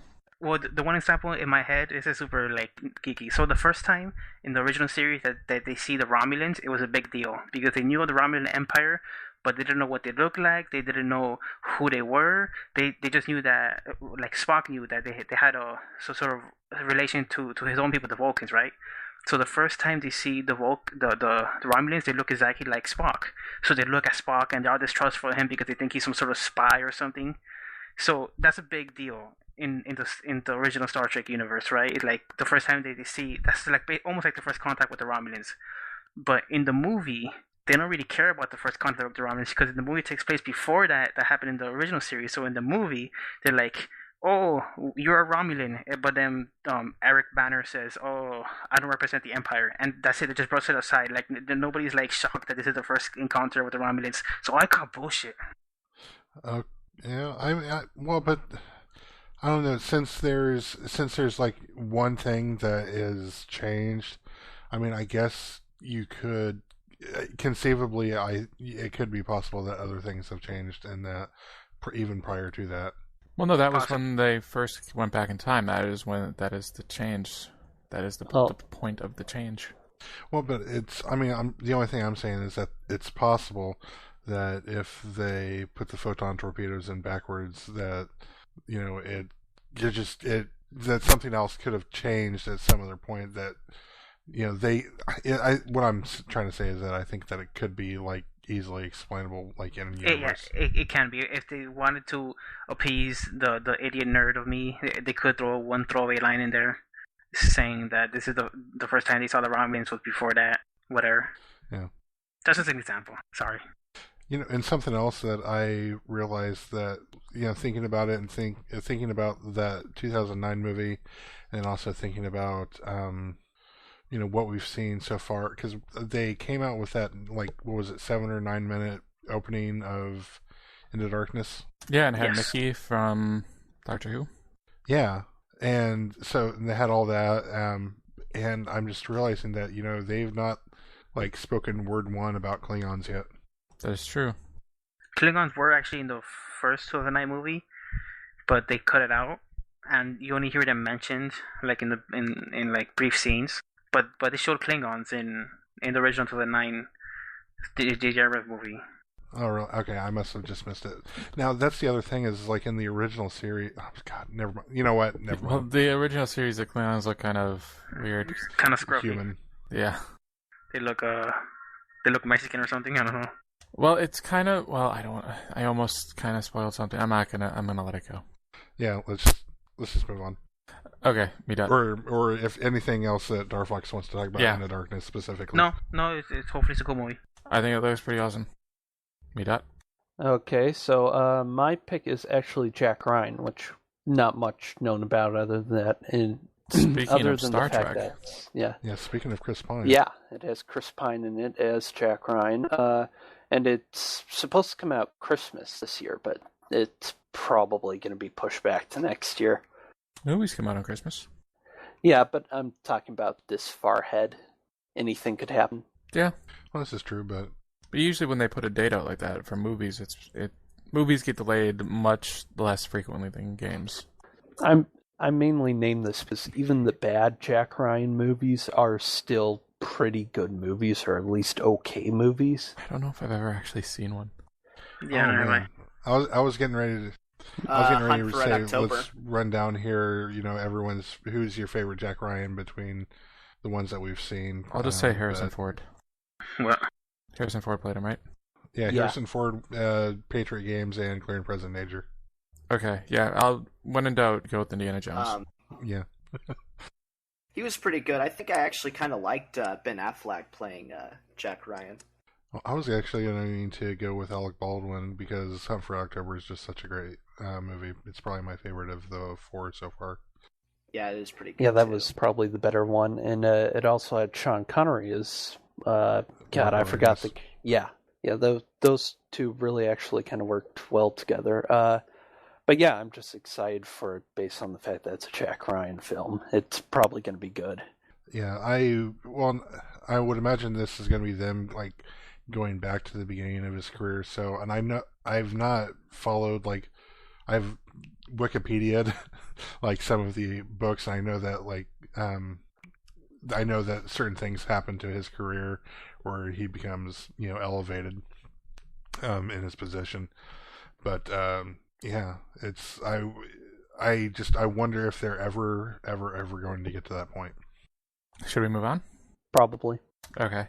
I'm having a really tough time deciding for my last one. It's either Fast 6 or Riddick. I don't know how to pick. Let Totoro have Riddick. Hold on a second. Why do you guys think that I've not seen the Chronicles of Riddick? I've not seen Pitch Black. I just assumed that you'd hate the movies, so that's why I was saying it earlier. Okay. It was like one of those things. It's like I have no clue why you guys think that I'm all about the Riddick. Well, I'm gonna go with Riddick then because I think that it's more surprising that movie exists than Fast 6. Is it a direct sequel to Chronicles of Riddick? Yeah, Carl Urban is in it. You know, Dredd, Judge Dredd. Yeah. You mean? Man. He was in I'm Chronicles excited of Riddick for this as now. well. He was. I don't remember. I'm still I excited. don't know anything about it. There's been I think there's a poster out and there were some photos or something, but it's a new Riddick movie. What else do you need to know? I mean, but really. Spoilers, he's a king, isn't he? Yeah, apparently, I don't know. I think, Carl Urban was trying to become king, and then it was him and Riddick trying to kill the king, and then whoever killed him was going to become him. But then Riddick got him instead of Carl Urban. So apparently this one, I guess, Carl Urban's character leaves Riddick on a planet somewhere. Oh, I see. And then Riddick is trying... Yeah, and then he's trying to escape or something, so it's more like Pitch Black, it sounds like, kind of. But this movie is going to be rated R, like the Chronicle, or not unlike the Chronicles of Riddick, and much like Pitch Black. Mm-hmm. Also, Katie Sackhoff is in it. I'm excited for that. Who that? Oh, I'm in. That's Starbuck. You haven't watched Battlestar Galactica, have you? No. Yeah, it's definitely an interesting universe, so it's going to be interesting to see what happens to it if they do it proper justice and actually make like a really good film for the third installment. Well, this one has a budget of $38 million, and I'm pretty sure the last Chronicles of Riddick had like $100 million budget. It doesn't show though. If you watch the movie now, it looks kind of poopy. Yeah. How much? Probably what was not the a budget lot. of Pitch Black? That movie looks poopy too, but it's still a good movie. The CG in that is pretty bad. The budget was $23 million for Pitch Black. It's still like a cool like thriller movie. Yeah, I'm more interested in just like the action. I think Riddick can be like a really cool badass character. The problem I had with the Chronicles of Riddick, the second movie, was like during a lot of the action sequences, the cuts were too quick, so you couldn't actually see what was going on. It was like kind of hard to follow. But then in the unrated director's cut, they fixed it, I think, which is the version most people I believe have seen now, especially Totoro. I mean, he just watches it on loop. Oh, you know it. So yeah, Riddick, gonna be cool. Totoro. I'm gonna go ahead and go with The Hobbit: The Desolation of Smaug. I wonder if they're gonna fight Smaug in that one. God, I hope so. Maybe they'll desolate him. Possible. Or decimate him. Yeah, it's just, I finally got a chance to see the first one. What is An Unexpected Journey? Yeah. Yeah. So I finally got a chance to see that. I plan on going back and seeing it in the high frame rate. Just to, I think I kind of wanted to watch it. And well, no, I want to just he because wants to make I want his own mind. Yeah. So I made a kind of a conscious decision to see it, without anything extra, so I could like watch the 48 frames and not have it detract from the total movie going experience.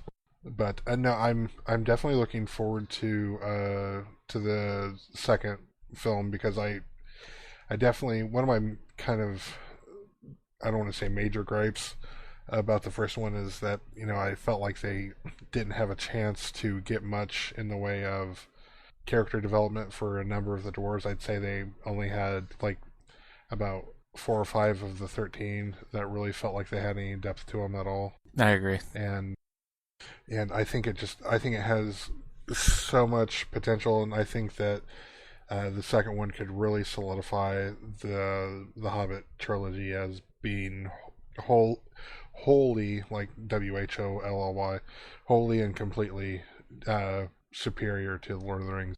Yeah, I think it's a way more fun adventure. At least that first movie. Yeah, it's something that I could definitely sit down with my almost 10-year-old nephew and my almost 6-year-old niece, and sit down and watch it with them, and not worry about it. Whereas, if I sit down and watch Lord of the Rings with them, when it gets to like the wargs and the two towers, it's like I don't want to do this. Yeah, fools get chopped up. Yeah, I mean it's one thing to kind of sit down and watch Doctor Who with them, but that's like Lord of the Rings is like on a completely different level there at certain points, and you start dealing with things that are like the political that are just drama and stuff. Yeah, it's a lot more mature, and it's a lot more. There's stuff that's a lot more open to interpretation, and things that are just kind of difficult to explain. Well, The Hobbit is a kid's book. Well, yeah, it's a great kid's book.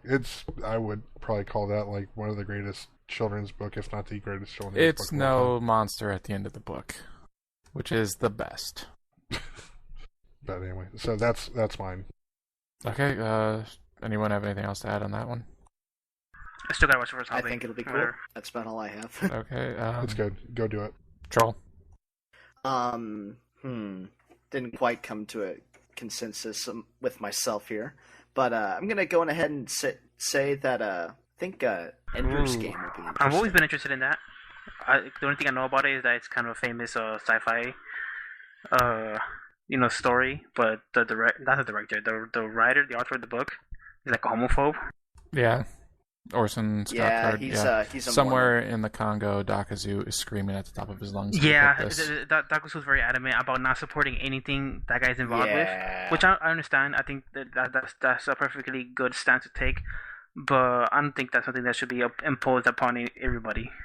Yeah, Like, I mean, that's a personal choice. If you want to boycott him, if you're you gonna do that. boycott any piece of art from an artist that does something you don't like, you're not going to be consuming anything.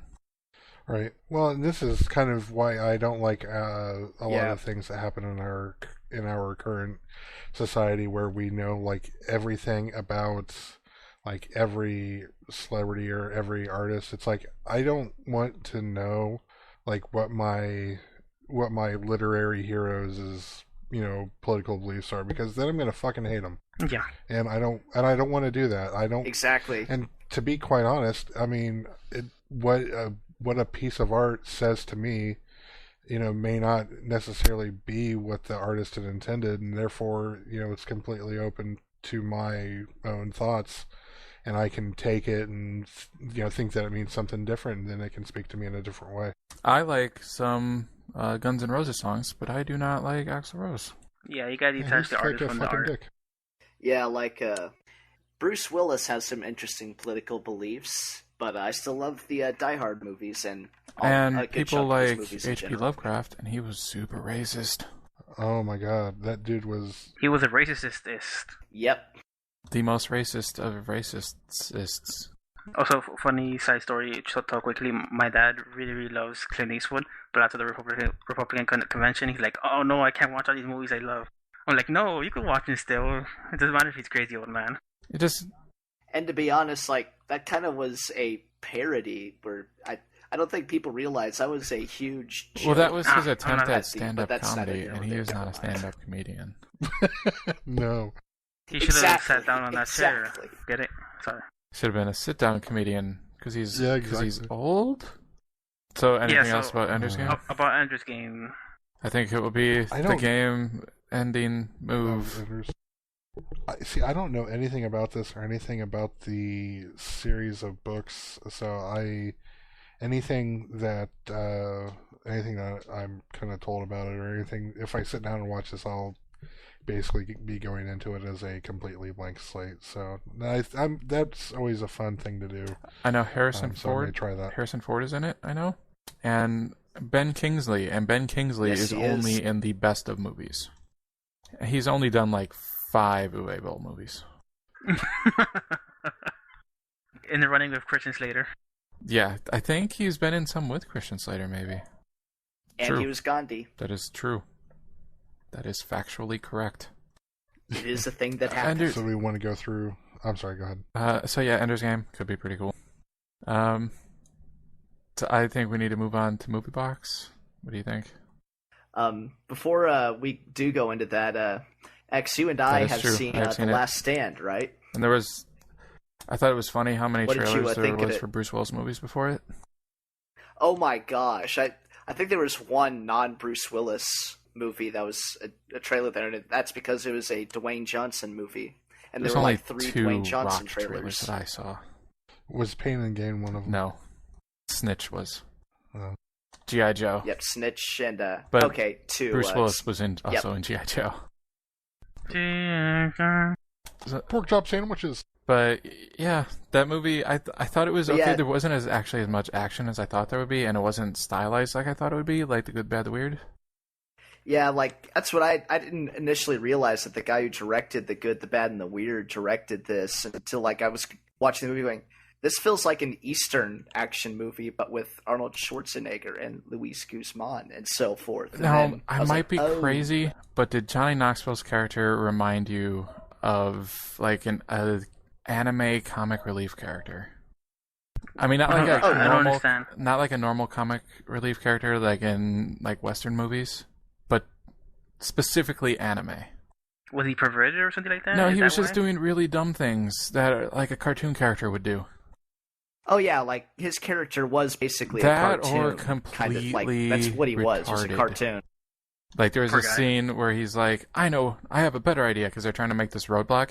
So he gets out a chainsaw and chops on a light pole.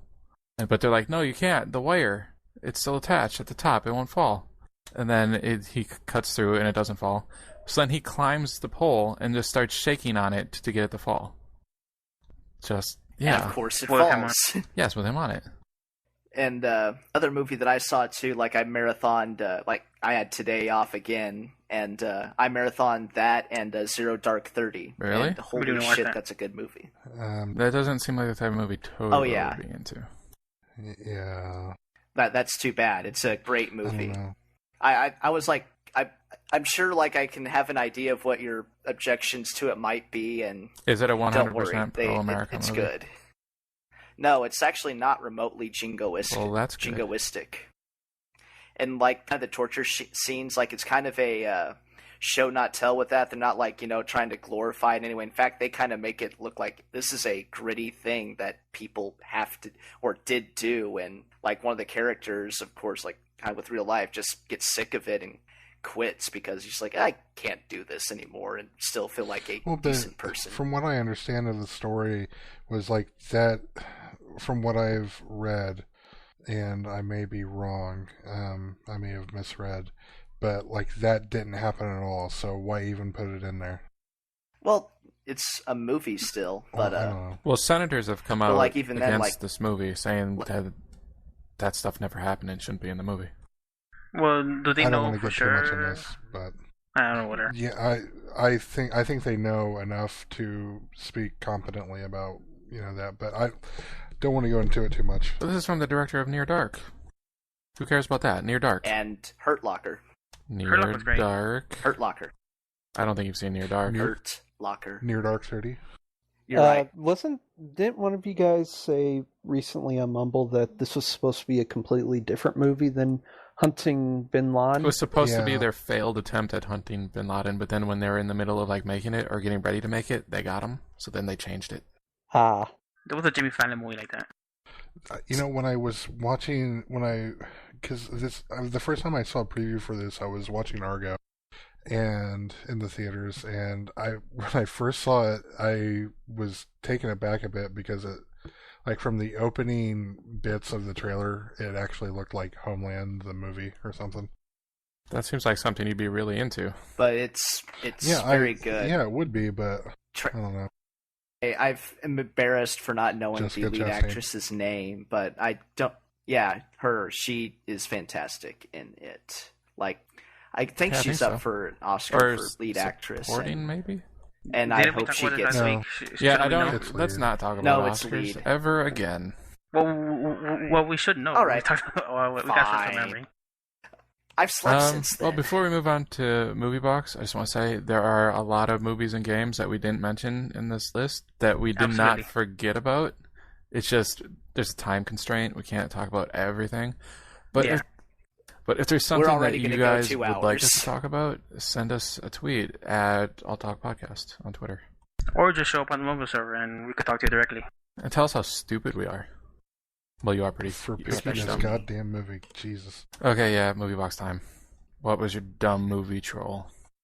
My movie was a cheap Danish movie called Valhalla Rising. And judging by the talk we had right before we recorded, I can tell you guys all loved it. I have one thing to say about this movie. Go for it. This movie was 90 minutes long. But how long did it feel? Like, 300. felt like 3 episodes of 90 minutes in length. Oh man, This movie was brutal to watch. It just took forever, and it was only 90 minutes. Oh yeah, it's a slow movie. And it's a pretentious film. Like, I kind of wanted a movie that I knew, like, kind of going at you guys would not like. Other pick. Yeah, I like that one. Oh, Centurion? And the thing is, it feels so long, but they say so little during this entire movie. And they do little, really. Barely anything happens. Well, it's like, how in the hell did they end up in the New World? They got lost, not moving, and then they somehow ended up in America? Or what would become America? Okay, I guess I need to go over the plot briefly. The story follows a Viking named, like, that's just called One Eye, and he escapes from captivity brutally, and he gets followed around by this boy, and they actually run into people or other Danes who are planning on going to join the Crusades, and as they get on their boat to go to Jerusalem, they take a wrong turn at Albuquerque and end up at the New World, which they are, of course, have no idea where the fuck they actually are, and it kind of goes from there. Because the Vikings did go there before anyone else. Well, but this takes place in 1080, so this is like right about the same time. True. Well, yeah, like if you get into the historical nitpickiness, like the Crusades don't happen for another 95 years. Oh, who cares about that? I mean, yeah. Go ahead. Okay. I was kind of under the impression that it wasn't the new world, that it was actually England and Scotland, it looked like to me. No. The stone arrows, and then the guys at the end. Maybe. It's possible they landed in Iceland or Greenland, but it's implied it's the New World. Kind of like North America. Well, the whole thing was shot in Scotland. Yeah, I mean, they tried to make it look like North America. It looked like Scotland to me because of the rolling hills with the grass. Yeah, that was, yeah. Yeah, it was a cheap movie. I think it was made for like $8 million or something like that. Where did they spend all that money? If not a little less. What'd they spend it on? The prosthetic on Mads Mikkelsen's face. Just the one eye, that's it? Yeah. And the boats. And the fog machines. Yeah. When did they invent ass rape? Because this movie has it, and I'm not sure if it's what's that called? Canonical. When did they invent it? There was, well, I mean, I don't think that was something that was invented. Well, but I mean that goes back to like the Greeks even. Cavemen. Oh yeah, that was the thing. Like if you had a prisoner, it didn't matter if it was a dude or a chick. You did whatever you wanted to. Wasn't that just his buddy who like collapsed? Yeah. Well, weren't they like tripping balls? Because it seemed like they were tripping balls. Why? Yeah. You didn't notice that? That's what was going on? No, wait. Yeah, they all drank the stuff. Wait, what stuff? What did in the jug. Oh, I thought it was just water. Yes. So you just thought for no reason they were just going around stacking up stones, and then the guy was laying in the mud? Yeah. And the other guy just started laughing maniacally? Well, you know what One Eye was building was, don't you? But no. Stonehenge. Stonehenge. No, it was a cairn, which is like what you build up over a body. Like it's the way they would bury people. Like especially I know that they do those a lot in Scotland, but it was a cairn. Yeah, because like he kind of goes on later, like how the boy tells everyone that they're gonna die here, and that's kind of him. Then you don't know if that guy that he says is already. gonna die actually dies. He might be the only one that lives. They all die. He probably dies. Probably. Oh yeah, the boy survives. Yeah, they all get except for One Eye. He'll all get loaded up with their. He'll probably die of starvation or something. He built a boat. He says. Well, he said that One Eye was gonna build a boat. How is the kid supposed to build a boat? With wood. And what's he gonna? Maybe. He's gonna lash the other couple of sea turtles with hair from his back. Yes. So yeah, kind of spoiled the ending. Basically, everyone dies. It's pretty grim. Well, the movie's grim from like the beginning when he's like bashing a guy's skull open with like a rock. Yeah, and when he's being kept in a cage and forced to fight dudes for no reason. And then the way he escapes, that's kind of a little over the top. Yeah, he slits the guy's stomach open and like he purposely pulls his stuff out and just drops it. Like, alright, bye now. He had to scare everyone. That kid got like rock solid balls. I guess he figured he's stuck in the middle of nowhere, so he's either going to get eaten by wolves or follow this guy. They have wolves there, right? I'd follow that guy. You'd follow the psychopath one-eyed murderer? Coyotes. Well, I mean, he's fucking everyone else up. No one's gonna mess with you if the nutty one-eyed guy is like just straight up murdering fools. Yeah. And on top of that, he didn't. If One Eye wanted to murder the kid like that early on, he would have, and he didn't. So he's like, okay, if for some reason I'm spared, I'll just follow around this guy because murdering things seems. And to be he was what not does. speaking because he didn't know the language, right? That's what was going on. Yeah, he just didn't know the language and really wasn't even going to try. And the boy just kind of was bullshitting. Exactly, but he did have premonitions, so there is some supernatural things going on. Yeah, he saw how he was going to die, how he was going to be beat to death. Well, like he will continually have premonitions throughout the movie. Like when he shows something in red, it happened later on. Like when he's taking a bath, when they took him to the lake. This is me not understanding the movie because part of me thought that was memories, not premonitions. No, he imagines, he closes his eyes and he sees like everything bathed in red, and he's like in the water, and behind him is like all the chieftain guys that own him, and then like the next scene, like they take him to that place where he finds the arrowhead or whatever that is in the water. I thought there was some scenes though like that where they would flash and then he'd have both eyes. I think it just kind of looked like that. No, Okay. he only had one eye each time, just with an odd angle. So, which is the scene in the movie where you guys fell asleep the most? All of it. I only fell There were asleep 3 times. The only fell boat asleep- scene. Yeah, during the boat scene, and like I started awake when it went think, and I saw like Yeah. a red scene. Like, what happened, bitch? What? And I was like, oh, okay, never mind. I went back to sleep. Yeah, the boat scene really drags on, but like even though the scene where they like are landing and still trying to come to grips with, they have no clue where they are. Like they have like such like obnoxious Yeah, music. there in was it like that that keeps you horn that awake. kept going off So at when they were coming to the new world when they were arriving.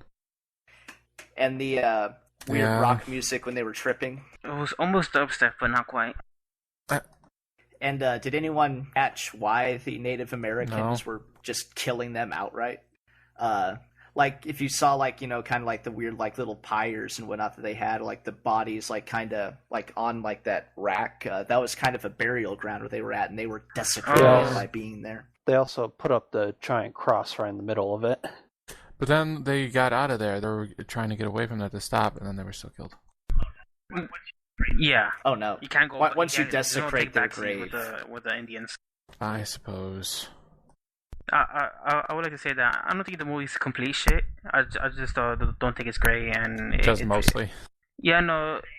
It is a slow Actually, like movie. if you saw everything that happens in the movie, it sounds like a pretty cool like horror story. You could tell like very briefly, it's like, oh, they get lost at sea and they think they're dead or they're cursed. It's, you know, there's fine concept in this movie. It could have been a fine plot, but everything goes like so slowly and It's like uninterestingly. it's like they tried to make it as pretentious as possible. Oh yeah. I don't know. Yeah. Well, maybe I just have a different definition of pretentious. It just seemed like they felt like every shot in the movie was super important, so they're going to stay on it for like maybe. 4 hours. It worked sometimes, like the scene where they're walking away from the lake and walking up the hill. That kind of was justified for being a little longer, but most of the time it kind of just dragged on. I'm really glad this guy didn't direct Lord of the Rings. Oh my goodness. He would follow J.R.R. Tolkien's writings to the T. You know, I was watching the whole thing, and when I was initially looked at it, I was like, okay, Nicholas Winding Refn. I was like, okay, it's going to be the guy who did Drive. I think this should at least be interesting. And then there was this. The whole of the dialogue seems like it could have been written by a high school junior after reading a short paper about, you know, what it was like to live in Northern Europe, you know, right around the time of the Crusades, and, you know, after initially hearing, that's a after good idea. nearly hearing hearing about the fact that the Vikings came to the New World first and like all this stuff, it seems like they could have written that after reading that like over like an afternoon or something. Yeah, it's like he kind of listened to a lecture about the Vikings, but fell asleep during it. Well, that probably explains a lot about why I fell asleep like 3 times in this movie. Sorry to do that, you guys. I figured we'd get an dare interesting you, conversation about hating on No, it. I don't hate you for this movie. I just don't think the movie's great. No, I'm saying, how I dare do you hate you for troll? this. I wasn't saying like your name. I was asking, how dare you troll us? Yeah, exactly. Like, Yes. yeah, the action, not my name. But both applies. How dare you? Sorry, guys. I don't know. It brought up some interesting discussion. I guess it was a successful pick. I learned something about ass rape. You did. You learned It's been around since the dawn of time. You learned how to do it. No. Wait. Oh, God. I just registered what you said. Good Lord. Yeah, It's not that that hard seems to weird. figure out. You needed a weird. diagram. I mean, like, was trying to figure out why X said that, and it was like, that's what he said. I don't know. It's almost kind of comical the way that guy is getting like pushed into the mud. I don't know. I guess I shouldn't talk about it anymore, but that scene obviously stood out to me. I thought he was gonna kill him, but then he didn't kill him. No, yeah, he just cut a hole in his pants. He probably wish he'd rather killed him. Anyway, So should we wrap up? I think we should. Kevin is next on Moviebox. His pick is Dylan Dog, Dead of Night, which I have seen. I don't think anybody else has, though. Nope. I haven't. I'm haven't. Looking forward to it, kind of. It is a comic book movie starring Superman, Brendan Roth. Christopher Reeve? Oh, damn. As I said before, yes, they got Christopher Reeve. They're pushing around his dead corpse on camera. It's kind of sad. Well, that would not be awesome. Sweet. I mean, yeah. And I like the movie. I'll be interested to see what you guys think, because I don't think this movie is for everyone. And I know Liquid loves this movie. Liquid on the forums, which you guys should go to. Which means, yes, Liquid has peculiar tastes in movies. Most of the time I queue up with them, but, like, he likes bad movies in general. Fun bad movies. But sometimes his definition of fun bad and my definition of fun bad don't queue up. Which is fine. Different opinions. Oh, yeah. Totoro, Oh, God. Totoro, read what you just put in Read the your chat. post, Totoro. Okay, I was going to say, basically, reception of the movie on Wikipedia says, the film grossed $4 million, $1.2 million domestically, on a $20 million production budget. The film currently holds a 5%, quote, rotten rating on a review aggregate website Rotten Tomatoes, with a consensus stating the film is, quote, an uninspired, feebly acted horror comedy that produces little scares and laughs. The laughs aren't intentional. That's probably why Liquid likes it. But I know, Totoro, you don't get liking movies ironically. Yeah, I just cannot... that's something I can't wrap my head around. I don't think you're gonna like this movie. Just be prepared. I'm always ready. I'm always ready to rock and roll at the drop of a hat. But I at what hope your cost? body is Reggie for this. I guess I should wrap up. What's the stuff Dakazu says? Make sure to listen to the Geek Box. Yeah, listen to the Geek Box. Conspiracy. Comic Conspiracy. Comedy Button. The Comedy Button. Good job, Brain. alltalk. Cool Dudes podcast. Don't forget to Tumble. thank our special guest.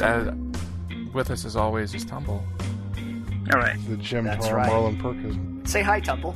You know, people haven't really been responding a lot to the stuff Tumble says on the forums. I wonder if there's another situation of what happened to Rodney.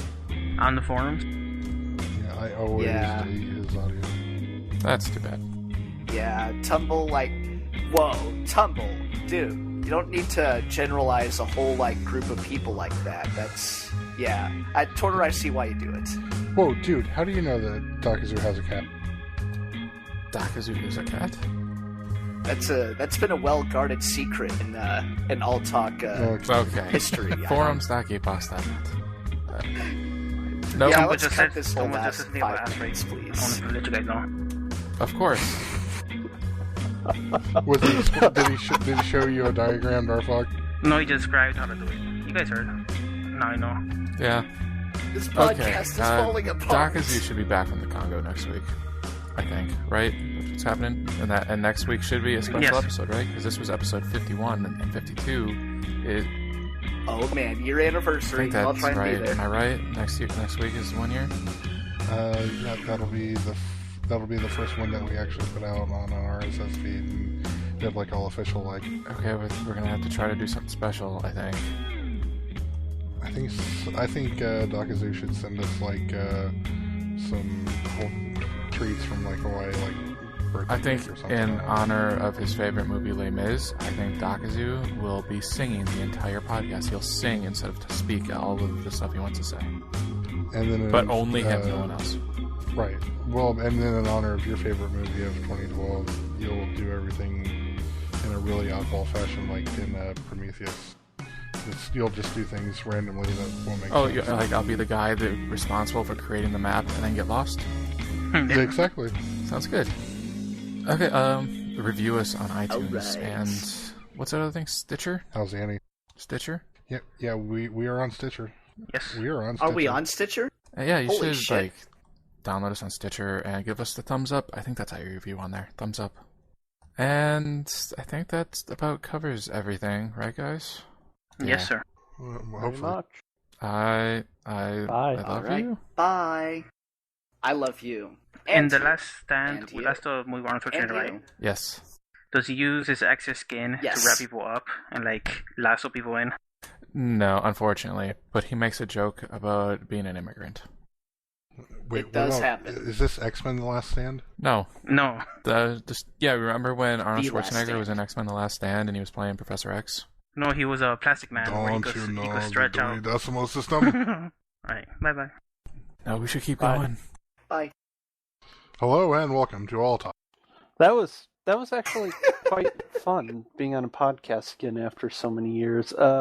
Thanks Wait, for letting me on. Wait, what? You have a secret history of podcasting? I posted the link to my previous podcast in the Mumble earlier today. Oh, I did not see that. I Wait, didn't see was it either. It's called Podacity. Unfortunately, it was taken off iTunes, but if you want, I can. Wait, what you got? What'd Bring you up do? the link. What'd you do to get taken off? The podcast ended. Oh, well, Who'd you then kill? all the old links should still be working and up there, unless the site is down. They did some cleaning up, but there is an FTP. I mean, yeah. So what'd you guys talk about in your old podcast? it like game news or stuff? Oh, I can't put text messages in alltalk. No, you can't. It's a secret. Ah, You could have could send it to to us just, later in the. Type. okay. Actually, what you should do is like what I do to get around that is enter a message to the whole geek box, and we'll see No, we it. won't. Just everyone else Oh. who's Yeah, not in the podcast. the people will. not in the podcast area will see it, which is currently Kenzo and Cross X Hunter. There. Yeah, they'll just have no basically context it for your was text. a modding community, mainly centered around actually Halo Custom Edition, but it was other games too. But basically, we did a podcast for news for the site and modding, but unfortunately, shortly after we started the podcast, like a couple months later, the site just started falling apart. That's unfortunate. Mm. So were Yeah. you guys Yeah, like that happens. responsible for making Halo 2 good? Because I know Wait, there's like Halo 2 mods that actually fix a lot of things that were wrong with Halo 2. Actually, there was a Halo 2 Xbox modder on the podcast. He was the main host, who I can barely pronounce the name of, Flibidijibaibo. That's a weird name. Yeah, Bilbo? mainly these days he ports Linux games. He ports games to Linux Unofficially or games. officially? officially. Oh, okay. Man, you guys are legit. But yeah, it kind of fell apart, and That's cool. he left the site like 16 episodes in, and I tried to do an episode, but I cannot be the main host of a podcast, it seems. So yeah, it didn't really work out. It doesn't seem that tough. Yeah, if X can do it, I pretty much like a monkey with a fedora can. We did it in Skype, so there was only one audio track. Well, Uh, I am wearing a fedora, yeah. I'm sorry for insulting you, Mr. X. but not on my head. It's on my foot. That's where a gentleman wears his fedora. I was about to say, like, ew, you're gonna say something gross about this fedora. I hope I Waste your didn't phone. do like too bad. I would on never the put a podcast. fedora No, there. don't worry about it. You're perfect. If anything, maybe we interrupted you too much. There have been much worse guests than you. Like Troll. Like Troll. Thanks. I mean, Fucker. Troll, I hate you. Remember when Troll made us talk about the Oscars for 4 sorry, hours? guys. That's not true. Yep. Okay, well, Though it was a terrible segment, and I still need to take my lashings for doing How that. dare you? I don't know why people hate it that much. It went on too long. Well, it's because it went on too long, and kind of everyone does Oscar talk, and just like one of those where like no one can do it right because there Also- kind of is no way to do it right, but we tried anyway and proved. also, even Prove with my all the point. speculation, Oscars are always the same. It's the movie that is the most artsy out of all of them wins. It's and not then always true. Or the most most of Oscar-y. the time. Yeah, Oscar-y. 2004 says Doesn't it have to be more Oscar? Wasn't Raiders nominated for Best Picture? I think so. And Star Right, once in a Wars. blue Well, so was moon. Star Wars. Well, Star Wars was nominated for the 1977 Oscar for Best Picture, but it lost to Annie Hall. And I don't even know that I would consider Annie Hall to be like a particularly Oscar-y type movie. Yeah, you're going Your robot, by voice the way. is falling apart. Okay, I just started Dylan Dog, and one way I can tell if a movie's going to be bad if like the thing is bad and the Hyde Park Entertainment thing is bad. So Well, I can tell this movie might go. Well, thanks for having me on, but I actually have to go. Okay. Okay. Bye-bye. Bye. Been Aw, fun. Good day, sir. Bye. So, So, That yeah, was a how about them podcast. Packers? Packers? People that pack Or- things like movers? Or, what's that sports team that Are exists? you still on about the anal rape scene in that movie? I can't help it. That really left an impression. Darfox, I apologize His for virgin traumatizing eyes. you. I will pay You know, for I've the seen, therapy you need after this. What's that movie? American History X? For some reason, I was far more comfortable with that Oh. rape scene than the one in this movie. I Is felt at it because home of the with other mud? one. It might have been the mud. It might have been the way the guy was just limp. Let's go see he was high as balls. Yeah. So it could have been worse for him. He could have been. I lucid kind of thought he was dead and for a while. screaming. When he was just laying there not moving, I kind of thought he was dead. But then he started struggling. Then I knew he was alive. He barely struggled at all. You know, I don't think we actually said if we liked The Last Stand or not on the podcast proper. I thought it was okay. I mean, like I said, I didn't think yeah, I there was liked as it. much action going in as I thought. But there was still the action at the end, I think, was good enough to make up for it. And the movie felt like a Western, but like a modern day Western. Yeah. Like a spaghetti Kinda. western. And I recommend Zero Dark 30 But, way more than I would. You know, The Last Arnold Stand. is... I get Arnold when he was young because he was like this big, imposing figure that you didn't want to mess with. But now that he's old, he kind of has to rely on his acting ability. Yeah, that's a little interesting too, but he also kind of now has the role of like kind of retired buffled guy where like some young upcomer thinks they can take him but can't because it's still Arnold. But he's going to be Conan again. And I also like Luis Guzman in the movie when he grabbed the mace and Conan's sword. And I believe that was actually Conan's Yes. sword because it Oh looked my kind of gosh. like it. Might have been the exact one. I don't know. And that was a flail, not a mace. Whatever. Mr. X, get What's the your difference? shit together. It was A flail. it was a stick A mace with a is- chain with a ball with spikes on it. That's a flail. A mace is a Yeah, stick okay. and a ball of spikes. Or actually, no, that's a morning star. A mace But is then a what's a stick cat and of ball. nine tails? Is That's that- a metal isn't ball. that a whip with 9 whips on it with like glass Oh, at the yeah, end or you're right. something like that? You know, call troops are the spikes they just throw on the floor so that you get pinchies on your feet when you try to chase them. And Pinchies. chaff grenades are the Pinchies. things that you use to mess up this Gray Fox. Heat-seeking Gray missiles? Fox. Oh, wait. And Well, Metal Gear yeah, Solid. either one. Hurt me more. Countermeasures. You know what a Katsurugama is? I think that's how it's pronounced. It's like that short scythe with the chain on it, and then you use the chain to like hold up the sword, and then they catch you with the scythe. Some hot shit. Sounds like it. Totoro has a lot of material, and I think he's just gonna throw it all out, all in the garbage. I think it's gonna. No, it's just. I hope it's all in there. I hope all of this. It's yeah. Then I hope it ends with this song from Darfox and Troll. Is Is this this the just real fantasy? life? Caught in Don't a remember the lyrics. landslide. No escape from God damn it. reality. 'Cause it's easy come, easy go, Easy go, little high, easy go, little little low. high, little. I don't think we have to God pay for damn that it. because it was so Okay, wrong. I quit. Yeah, I was so off key that it doesn't what's that, qualify as music. It's a parody. And I don't think that Your was 30 seconds. And I don't think it was 30 seconds.